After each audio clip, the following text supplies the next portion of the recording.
আমি যেই পরিমাণ অক্সিজেনেটেড ব্লাড টিস্যুকে দিলাম সে একই পরিমাণ ব্লাডকে আমি রিঅ্যাবজর্ব করতে পেরেছি কিনা, ভেনাসেডের মাধ্যমে কি আমি রিঅ্যাবজর্ব করতে পেরেছি কিনা একই পরিমাণ ব্লাড?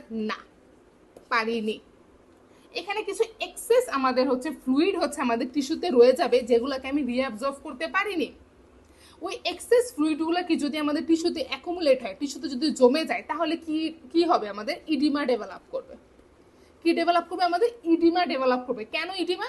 কারণ যে পরিমাণ ব্লাড আমি তোমাকে দিছি সেই পরিমাণ ব্লাড তো আমি ব্যাক করে নিয়ে আসতে পারি। এক্সেস ফ্লুইড তো আমাদের টিস্যুতে রয়ে গেছে, এক্সেস ফ্লুইডগুলো কি করবে? আমাদের ইডিমা ডেভেলপ করবে। এখন হচ্ছে আমাদের আসল কথা, এই যে এই এক্সেস ফ্লুইডগুলোকে এখন আমাদের ক্যারি করবে কে? আমাদের লিম্ফেটিক সিস্টেম। আমার কাজ শেষ। বোঝা গেল কিনা? লিম্ফেটিক সিস্টেম মেইন কাজটা কি? এই যে এতক্ষণ যে এত কিছু বললাম, এই এত কিছু বলার মেইন উদ্দেশ্যটা কি? লিম্ফেটিক সিস্টেমের কাজটাকে বোঝানো। লিম্ফেটিক সিস্টেম আমাদের কি করছে?